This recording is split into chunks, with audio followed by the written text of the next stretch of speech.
का चर्चा करता है। अगला समास की चर्चा करते हैं तो अव्ययी भाव समास का चर्चा कर लेते हैं।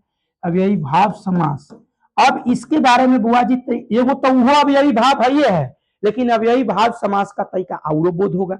जैसे आपको बता देते हैं, इसमें आपको एगो दुगो, इसमें क्या है आपको याद क्या रखना है, यथा, यथा प्रति वे भर आ,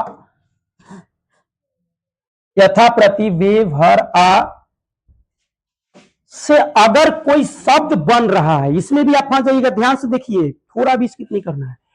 इससे जो शब्द बन रहा है ना, वो अव्ययी भाव समास कहलाता है। लेकिन यहाँ पे दूगो को थोड़ा क्या करना है, हमको समझना है। सबसे पहले इससे तक क्लियर आपका रहेगा कि यही शब्द, जैसे कि आप एग्जाम में देखे होंगेगा कि यह से कौन बनता है, क्या क्या बनता है, तो यथा संभव बनता है, यथा संभव, यथार्थ, यथार्थ बनता है। उसके बाद यथा संभव हो गया, यथार्थ बनता है, यथार्थवादी, और भी बहुत, मतलब शुरू में कोई शब्द लिखा रहा है और उसमें यथा शब्द कहीं अगर मिल जाए, यथा शब्द कहीं भी मिल जाए, आंख मूंद के मारेंगे कि क्या है, अव्ययी भाव। मतलब यथा प्रति वे भर आ से जो शब्द स्टार्ट हो वो क्या होगा, अव्ययी भाव होगा। लेकिन वे और आ पर आके आप अटक जाएंगे, वो भी हम समझाते हैं। क्या हुआ, यथा संभव हुआ, यथार्थ हुआ। उसके बाद यथार्थवादी, यथार्थ, यथार्थवादी, यथार्थवादी। उसके बाद और भी शब्द अगर ले लेते हैं तो प्रति से क्या होगा, प्रतिदिन, प्रति से प्रतिदिन, प्रति, प्रति एक, प्रति क्या लिखेंगे, गलती हो गया, रुक जाइए एक सेकेंड, प्रति वर्ष, प्रति वर्ष, प्रतिदिन, प्रतिदिन तो लिख दिए, प्रतिलोक, प्रतिलोक। कहने का मतलब यह है कि शुरू में आपको प्रति आना चाहिए। क्या आना चाहिए, शुरू में आपको प्रति आना चाहिए। या तो शुरू में यथा आ जाए, प्रति आ जाए, तो क्या होगा, अव्ययी भाव। और वे कहने का मतलब एक गो शब्द इसे बनाता है, बेजान। बेजान मतलब वे कहने का मतलब ऐसा चीज हो जाए जो निर्जीव में गिनती हो जाए। तो वे से बेजान के अलावा और कोई चीज नहीं बनाएगा। अभी कहेगा कि बेईमान बना दिया, बेइज्जत बना दिया, बेहिसाब बना दिया, तो वो सब भी होगा तो नहीं होगा। इससे आप एक ही शब्द याद रखिएगा, बेजान। इसका अर्थ बदल जाएगा। क्या, वे कहने का मतलब है कि ऐसे शब्द जो निर्जीव। अब बेजान किसको कहते हैं, जो निर्जीव होता है वही, उसी को ना बेजान कहते हैं। वह जी ध्यान से। और भर से क्या बनाएंगे, भरपेट, भरपेट, भरपूर, भरपूर, और भी बहुत होता है। और आ से एक आजन्म, आजन्म, आजन्म। एक बे और आ से ये दो शब्द बनेगा। इसके अलावा हर से, प्रति से, यथा से अनेक शब्द बनेगा। कहने का मतलब यह है कि जो शब्द यथा, प्रति, वे, हर, आज से स्टार्ट हो वो अव्ययी भाव, और इसके अलावा एक ही जैसा शब्द हो, बीच में डैश हो, वो भी क्या कहलाता है, अव्ययी भाव कहलाता है। तो इसमें बुआ जी थोड़ा आपको ये क्या है, याद रखना पड़ेगा। अगर याद अगर रखते हैं तो आपको ये भी समास बड़ा इजी हो जाएगा। अब अगले समास की आपको चर्चा करते हैं। अगले समास को, अगले समास ले लेते हैं, क्या ले लेते हैं, नया समास। देखिए बुआ जी, नया समास उसमें चर्चा तो नहीं किए थे, लेकिन इसका एक एक ट्रिक आप जान लीजिए। हाँ, नया समास के क्या ट्रिक है। मान चलिए आपके घर कोई आया, उसको आप बेइज्जत कर दिए। बेइज्जत करने वाले जो भी शब्द है ना, वो सब शब्द क्या कहलाता है, नया समास कहलाता है। अब कौन कौन गिनल चुनल शब्द है बेइज्जत करने वाले, एगो जैसे कि अवज्ञा, क्या होता है, अवज्ञा कर दिया, तिरस्कार कर दिया, क्या कर दिया, तिरस्कार कर दिया। उसके बाद बहिष्कार, बहिष्कार कर दिया, बहिष्कार कर दिया, अपमान कर दिया, अपमान कर दिया। उसके बाद और भी शब्द एगो दूगो याद कीजिए, कोई भी शब्द है ऐसा। इसका तरीके यही है कि ऐसा शब्द जिकरा से दूसरा के तकलीफ पहुंच जाए। अब हमारा घरे कोनो आया तो कहे आए भाई, अच्छा कह दिया आना मेरे घर जरूरी था क्या जी, बीमार, अपमान हो गया उसका। तो जैसे अपमान हो गया, चाहे अवज्ञा कर दिए, तिरस्कार कर दिए, बहिष्कार कर दिए, तो क्या कहलाएगा, नया समास कहलाएगा। कहने के मतलब ऐसे शब्द जिससे व्यक्ति को क्या हो जाए, थोड़ा अपमानित बोध हो जाए, तो वो किस समास के अंतर्गत आता है? नया समास के अंतर्गत आता है। किस समास के अंतर्गत? नया समास के अंतर्गत आता है। अगले क्वेश्चन आगे बढ़ रहे हैं, फिर समास के बारे में थोड़ा और समझाते हैं। अब यहाँ पे लेते हैं बहुव्रीहि समास। बहुव्रीहि समास। अब बहुव्रीहि समास का क्या ट्रिक है? VIP क्या लिखेंगे? चल रहा है ना?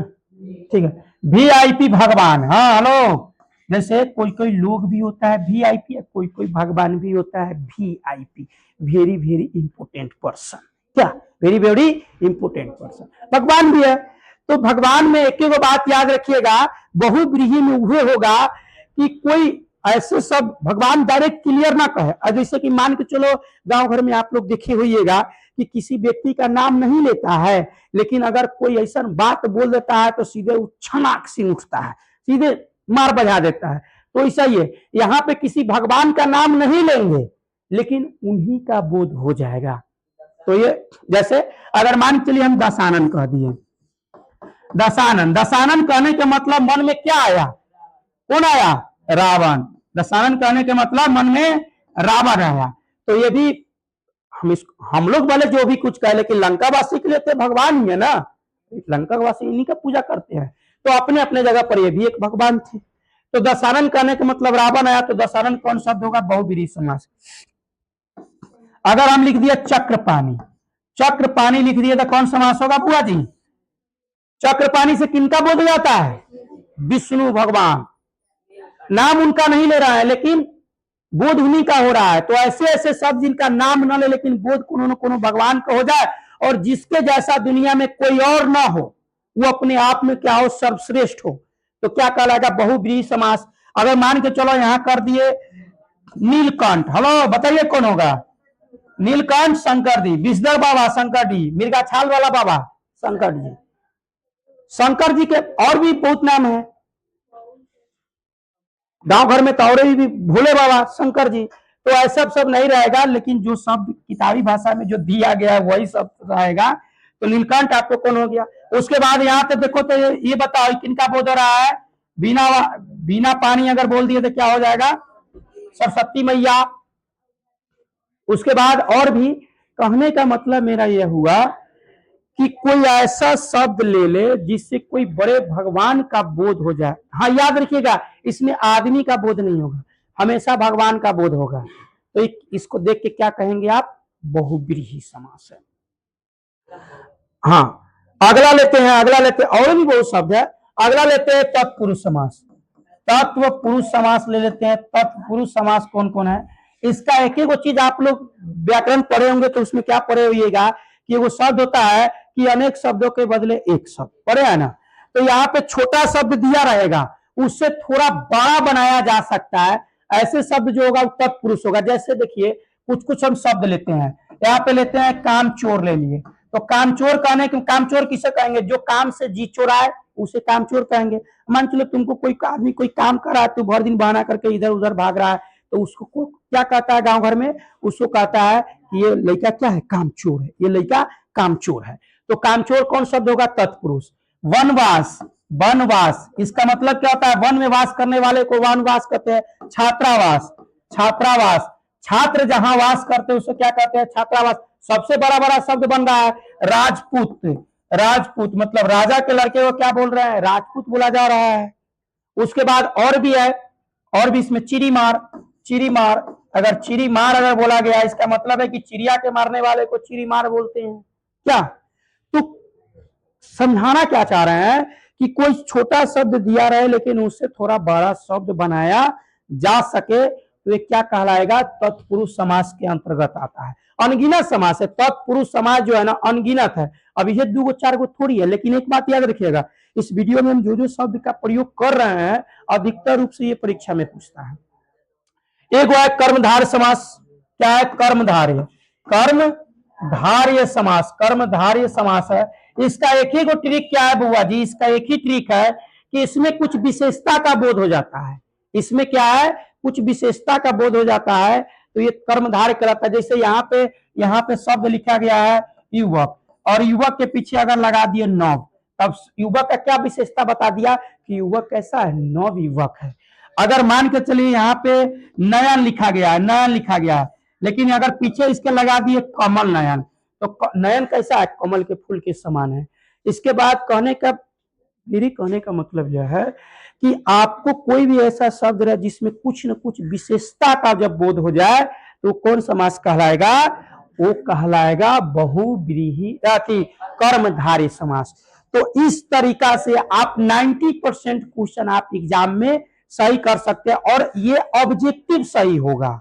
जैसे ऑप्शन वाला जो क्वेश्चन होता है ना, तो ऑप्शन वाला क्वेश्चन देखिएगा, उसमें 4 ऑप्शन दिया रहेगा, तो आप ट्रिक का यूज कीजिएगा, तो आपको उस समय क्वेश्चन देखेंगे और डायरेक्ट उसका आंसर यानी कि लिख देंगे। तो आज आप लोग को इस वीडियो में यही, फिर मिलते हैं नेक्स्ट वीडियो में, तब तक के लिए जय हिंद।